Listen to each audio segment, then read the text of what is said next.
Taoiseach, in my 20+ years in politics, I've never experienced anything like the tsunami of emails from consultants across all disciplines, 34 so far at Sligo University Hospital, highlighting the completely unacceptable and unsafe conditions for patients and staff, and the consistent underinvestment in the hospital and the unfair and unjust share-out of resources within the Celta group. Taoiseach, this action is unprecedented, and that tells you that this is an emergency situation that needs immediate and ongoing attention at the highest level. Now, this situation didn't arise overnight, and I don't have time to go into the historic underfunding at Sligo Hospital, but nothing less than a complete refocusing of resources is needed to address the historic under-resourcing at Sligo University Hospital. Now, I have raised this issue with you, with Minister Donnelly, with the Taoiseach Leo Varadkar many times on the floor of this House, and not for political reasons. It's because the hospital is at crisis point. You have received all the emails, so I'm sure you're well briefed on the issues raised. But in the minute or two I have left, I want to highlight, in the words of the various consultants, the most pressing issues. Perhaps one phrase from a particular consultant sums it up. I have worked as a consultant at SUH for over 17 years, and I have never seen the demand on our services so high, nor the morale of our staff so low. Another backs it up by saying we are hemorrhaging staff and cannot recruit. SUH is, in my opinion, at a tipping point. SUH has one CT scanner, and when it's serviced or breaks down, as it did for 3 days last September, Sligo cannot provide the absolute basic requirement of an acute hospital. There was a new CT scanner promised in 2024, but yet Celta has prioritised a third CT scanner for GUH, where there are 5 other CT scanners within a 5-mile radius, rather than a second one in Sligo, where there is a much greater clinical risk. They have one ageing MRI scanner providing imaging services for a population of 250,000.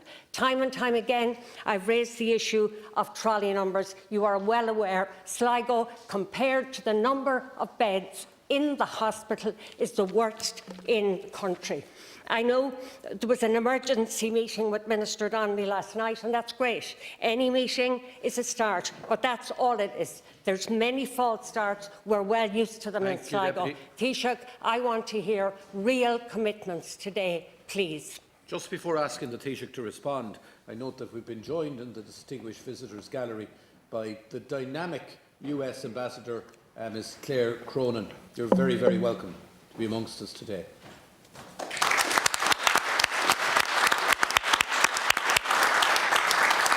Taoiseach, on the important issue of Sligo Hospital. Thank you, Ceann. And could I also join in welcoming the US Ambassador, Claire Cronin, who's been such a great friend to our country since her appointment, and really strengthening the relationship between the US and Ireland. In respect of Sligo University Hospital, I thank the Deputy for raising the question, and the Minister for Health, Stephen Donnelly, did meet with the consultants from the hospital yesterday, and I believe it was a constructive meeting. And just to say that the Government is committed to the development of regional hospitals such as Sligo University Hospital. There has been a significant increase in funding allocated to the hospital. I understand over the last 5 years there's been a 30 million increase, from about 130 million, I understand, to 160 million. Staffing at July 2022 was 1,885 whole-time equivalent staff. That's a 12.3% increase from the end of 2020. And that includes an increase of 71 nursing midwife whole-time equivalents. The winter plan has specific initiatives for Sligo University Hospital, 3 emergency medicine consultants and 1 registrar to assist with pre-admission patients, additional admin staff to support referral pathways between the community and Sligo University Hospital, and 3 healthcare assistants. That's just for the winter alone. On the capital projects that you referenced, various projects are in train, including additional ICU isolation rooms, a 42-ward block, a second CT scanner and MRI replacement, and a new ED surgical block. The emergency department modular unit has been handed over, and internal works in existing emergency department are complete. On the ICU isolation rooms, construction of new 4-bed unit complete now, commissioned and handed over. Detailed design for minor capital infection control works for the remainder of the existing ICU is currently being completed, expected to proceed to tender in Q4. The 42-bed ward block extension, that project will provide 42 additional bed spaces and additional shell and core area for future development. Submission for medical beds project has been submitted, and construction has to proceed to tender. That approval has to be given, but construction is intended to commence in Q1 2023. On the second CT scanner and MRI replacement, I agree with you.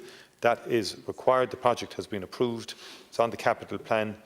Design team tender process being finalised with appointment of consultants, development of design to proceed this quarter. On the ED surgical block, this major project will involve construction of a new multi-storey extension to the hospital.